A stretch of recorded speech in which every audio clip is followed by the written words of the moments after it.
Hello बच्चों, स्वागत है आपका इस यूट्यूब चैनल में। तो आज का ये वीडियो व्यक्त से संबंधित क्षेत्र का जो पार्ट 2 होने वाला है। तो आज के इस वीडियो में हम बात करेंगे अर्धव्यक्त क्या होता है, व्यक्त खंड क्या होता है और जो भी इसका वलय होता है उस टाइप के जो भी होते हैं हम क्वेश्चन सबको डिस्कस देखते हैं। ये वीडियो ज़्यादा लंबा नहीं बनेगा तो सब डिस्कस कर देते हैं। तो फर्स्ट जो टॉपिक होगा वो हमारा जो है पहला वो हो जाएगा आपका अर्धव्यक्त। कि अर्धव्यक्त किसको कहा जाता है।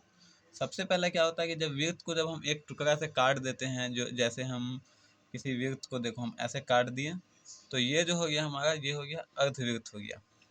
तो यही अर्धव्यक्त होता है। इसका जो ये होता है हमने तब बताया था, यहाँ पे इसका सेंटर होता है। जो हमने इसको ये बताया था केंद्रक जो होता है, ये यहाँ पे केंद्र होता है, समझ रहे हो ना। तो यहाँ से जितना भी डिस्टेंस है वो त्रिज्या होती है, जो भी होती है। इस टाइप का जो भी आधा जो आ जाएगा गोल, वो आपका यहाँ पे फिगर तो थोड़ा सही से नहीं बना, ये होता है अर्धवृत्त होता है। इसका जो होता है इसका क्षेत्रफल होता है,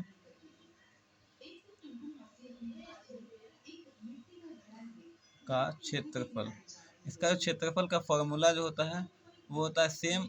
क्षेत्रफल तो वृत्त का होता है, तो उसी क्षेत्रफल को हम 1/2 कर देते हैं, क्योंकि वो उसका आधा होता है। बट इसके साथ परिधि जो होता है ये अलग होता है, परिधि के साथ वो नहीं होता। तो इसकी हम परिधि का सूत्र पहले लिख देते हैं और समझते हैं कि ये सूत्र आया कहाँ से। बहुत सारे लोग होते हैं कि जो परिधि को 2πr की जगह पे πr लिख देते हैं, वो गलत होता है। यहाँ परिधि आप देख सकते हो, मैंने परिधि बताया था कि ये जो साइड का होता है, जो किनारा होता है उसकी लंबाई कहा था। यहाँ देखो ये अर्धवृत्त का कटा हुआ है, तो ये हो जाएगा आपका πr हो जाएगा। और प्लस ये जो हो जाएगा आपका यहाँ से यहाँ तक व्यास हो जाएगा, ये भी आपका साइड में काउंट आ जाएगा, तो ये 2r हो जाता है। तो इसी को फॉर्मूला हम लोग ड्राइव r कॉमन ले लेते हैं, तो ये π+2 आता है।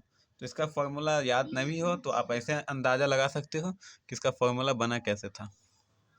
तो चलिए अब इसका अगला टॉपिक, हम इस पर कुछ क्वेश्चन भी ले लेंगे बाद में, अभी इसका हम आगे टॉपिक। तो चलिए सेकंड टॉपिक जो है मेरा वलय है। वृत्ताकार वलय जो होता है वो कुछ ऐसा उसका डिज़ाइन होता है, मैं यहाँ पे बना दे रहा हूँ। एक अंदर होता है, एक पट्टी टाइप का शेप बनता है। तो ये जो होता है वलय, इसमें दो होता है, एक अंदर होता है रेडियस, इसका मतलब घेरा होता है, एक बाहरी घेरा होता है। तो ये जो होता है ये बाहर वाले को हम लोग कैपिटल R लिखते हैं, ये छोटा वाला को हम लोग स्मॉल r से लिखते हैं। तो अब इसका क्षेत्रफल का फॉर्मूला जो होता है वो कैसे निकाला जाता है, तो इसका फॉर्मूला याद नहीं है तो आप निकाल सकते हो। क्षेत्रफल, ये जो वलय होता है इसका क्षेत्रफल होता है, ये वलय होता है। यहाँ जो मैं जो भी पेंट कर दे रहा हूँ देख सकते हो, ये जो होता है ये वलय होता है। तो आप इसका क्षेत्रफल निकालने के लिए सबसे पहले इसका आप क्षेत्रफल निकाल सकते हो बड़े वाले का। तो इसका क्षेत्रफल आपको वृत्त के क्षेत्रफल से πr² लिख देंगे, क्योंकि बड़ा रेडियस है। फिर इसको हम अंदर वाले को घटा सकते हैं तो उसका निकल जाएगा। तो हम यहाँ पाई छोटा r के स्क्वायर लेते हैं, फिर हम पाई दोनों में है तो कॉमन ले लेते हैं, r² - r²। ये होता है आपका, इसका जो होता है फॉर्मूला होता है वलय का क्षेत्रफल। तो समझ में आ गया होगा कि वलय का क्षेत्रफल आता कैसे है।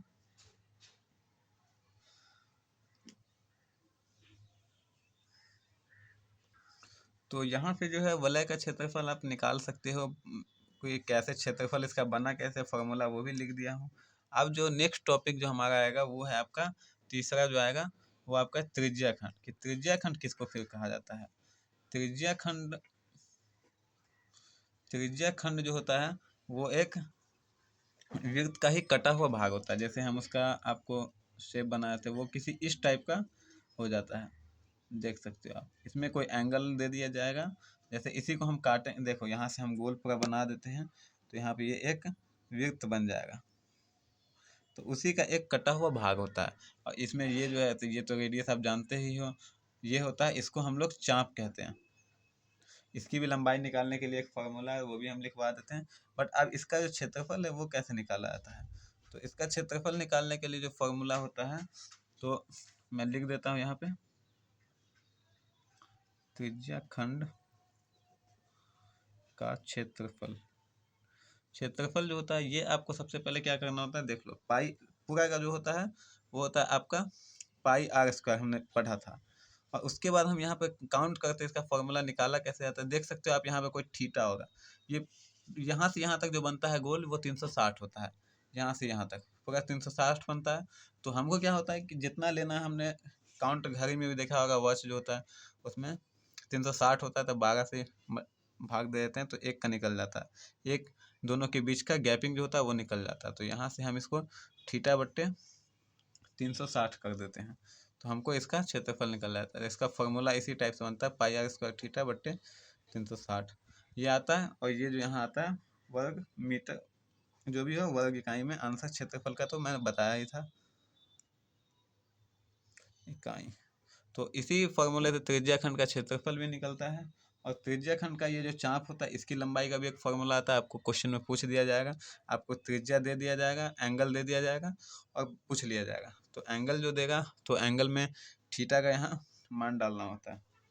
अभी आगे भी इसका एंगल का बहुत काम होगा, तो ध्यान देना, थीटा हम एंगल को बताएंगे जो कौन दिया रहेगा।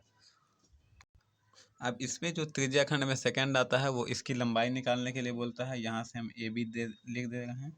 तो ये चाप जो होता है, ये ए बी का कभी आपको पूछ लिया जाएगा कि चाप की लंबाई निकाले जब थीटा दिया रहेगा। तो चाप की लंबाई जो होता है कि लंबाई, उसका फॉर्मूला क्या होता है, उसका फॉर्मूला होता है पाई आर थीटा बट्टे 180 डिग्री होता है। यहाँ देख लेना कि यहाँ एक स्क्वायर होता है, यहाँ जो होता है एक ही आर होता है चाप की लंबाई में, और नीचे एंगल 360 की जगह पे 180 होता है।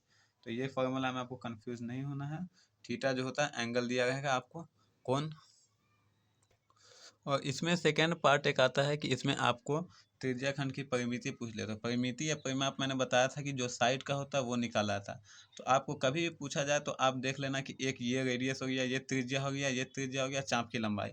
तो आप इसका लिख सकते हो, यहाँ मैं इसको बता दे रहा हूँ साइड में। तो यहाँ पे जो आप उसको बोल दिया जाएगा परिमिति, इसकी परिमिति, तो आप 2r लिख देना, प्लस आपको इसकी लंबाई लिख देना पाई आर थीटा बट्टे 180 डिग्री। ये आपका जो हो जाएगा, इसका फॉर्मूला बन जाएगा ये निकालने की त्रिज्या खंड का परिमिति जो होता है। तो आप यहाँ से आर कॉमन ले सकते हो, तो आपको फॉर्मूला ही बन जाएगा पाई थीटा बट्टे 180 प्लस 2 बनता है। लेकिन आपको मेन कॉन्सेप्ट समझना है कि हम निकालते कैसे फॉर्मूला, तो आपको दिक्कत नहीं होगा। अब नेक्स्ट जो हमारा आता है वो है वृत्त खंड आता है। वृत्त खंड किसको कहा जाता है, तो उसका भी मैं फिगर बना देता हूँ। जैसे किसी त्रिज्या खंड को जो होता है ना, ये त्रिज्या खंड आप एक अभी से पहले पढ़े थे, ये एक त्रिज्या खंड बनाया और यहाँ से इसको हमने मिला देते हैं, और ये जो हमको छाया बनती है, ये तो यहाँ जहाँ तक हमने छायांकित किया है, इसको हम लोग वृत्त खंड कहते हैं, वृत्त खंड कहते हैं। और इसका जो क्षेत्रफल का फॉर्मूला होता है, यहाँ पे कोई थीटा एंगल दिया रहेगा, तो वृत्त खंड का हम फॉर्मूला बता देते हैं क्षेत्रफल का। तो वृत्त खंड का क्षेत्रफल, वृत्त खंड का क्षेत्रफल का जो फॉर्मूला होता है, वो आपको ऐसे ध्यान लगा सकते हो कि ये त्रिज्या खंड का क्षेत्रफल माइनस आप इसका क्षेत्रफल निकाल दोगे। लेकिन मैंने सब कुछ में कॉन्सेप्ट बताया, इसमें डायरेक्टली आप याद कर सकते हो, क्योंकि हम इसका इसका जो फॉर्मूला आपको निकालने के लिए, इसका क्षेत्रफल आप नहीं निकाल सकते हो, आपको मतलब जो भी टफ हो जाता है, इसीलिए आप इसका डायरेक्टली फॉर्मूला आप निकाल सकते हो। तो इसका जो फॉर्मूला आता है वो मैं यहाँ पे लिख दे रहा हूँ। तो यहाँ पे इसका फॉर्मूला आता है आर स्क्वायर, पहले रेडियस लिख देते हैं, पाई थीटा बट्टे 360 होता है, और माइनस जो होता है 1/2 साइन थीटा होता है, जो भी डिग्री में दिया रहेगा। तो ये होता है दरअसल कैसे है कि यहाँ से इसका क्षेत्रफल मैं ऐसे बता ही देता हूँ। ये निकालने के लिए सबसे पहले आप इसका पाई आर स्क्वायर थीटा आपने पढ़ा होगा बट्टे 360, इसमें से, और इसका जो क्षेत्रफल होता है, इसका निकालने के लिए आपको 1/2 sine theta into r square से निकलता है। तो यहाँ थीटा साइन थीटा का मान मैं बता देता हूँ कि कितना किसका लिखना है। तो यही फॉर्मूला आप डायरेक्टली लगाओगे, इसका आपको क्षेत्रफल निकल जाएगा, इसका वृत्त खंड का। उसके बाद इसकी परिमिति जो होती है वो भी मैं बता देता हूँ। परिमिति के लिए आप देख सकते हो, एक ये चाप की लंबाई निकालना है और आपको इसको ऐड कर देना है। ये दोनों आप ऐड करोगे तभी परिमिति बनेगी। तो इसकी परिमिति का ही फॉर्मूला आप इसी का एक डायरेक्टली याद कर लेना, क्योंकि ये आपको थोड़ा टफ है निकालने में, आपको दिक्कत होगा। तो इसकी परिमिति का जो क्षेत्रफल होता है, चाप होता है, चाप ए बी मैं यहाँ पे लिख दे रहा हूँ, चाप ए बी प्लस यहाँ से ए सी बी, सॉरी ए सी बी लिख देता हूँ यहाँ से, और ए बी जो है ए बी लिख देता हूँ ये भी का। तो ये दोनों ये सॉल्व करने पे आपको आता है, वो आता है इसका एल होता है लंबाई। तो इसको हम एल से लिख देते हैं, चाप के पहले लिख देते हैं पाई आर थीटा बट्टे 180 प्लस एल। ये एल जो होता है इसकी लंबाई होती है, जीवा जो होती है, इसी को हम लोग जीवा कहते हैं, क्योंकि ये आप मिलाओगे ऐसे तो ये दो परिधि के पॉइंट को ही मिलाने वाला है। ये एल जो होता है जीवा। आपको बता दिया जाएगा कि जीवा की लंबाई जो है, इस वृत्तखंड के जीवा की लंबाई इतनी है, उसका थीटा बता देगा। अब यहाँ पे मैं बता देता हूँ कि साइन थीटा का मान जो यहाँ आपको लिखना होगा, तो कैसे लिखोगे। तो साइन का जो हो जाएगा थीटा, साइन थीटा रहेगा, थीटा जब आपका बता देता हूँ 30 हो, थीटा 30 डिग्री हो, तो आप यहाँ पे 1/2 लिख सकते हो।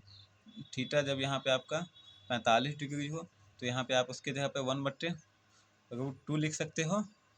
और मतलब साइन थीटा का मान जो भी हो, यहाँ साइन 30 का मान, साइन 30 जब रहेगा तो 1/2 45 रहेगा, साइन 45, तो साइन 60 रहेगा, तो 60 रहेगा तो आप इसका लिख देना, आप √3/2 हो जाएगा।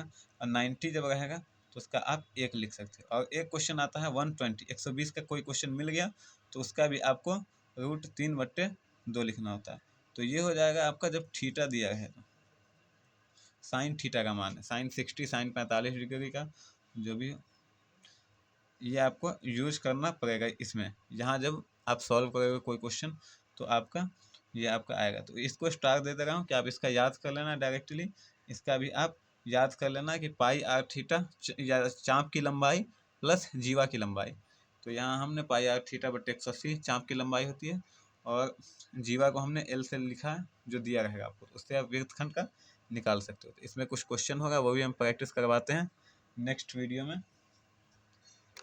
तो उम्मीद है वीडियो अच्छा लगा होगा। तो चलिए नेक्स्ट वीडियो में मिलते हैं, हम इसका क्वेश्चन आपको प्रैक्टिस करवाते हैं।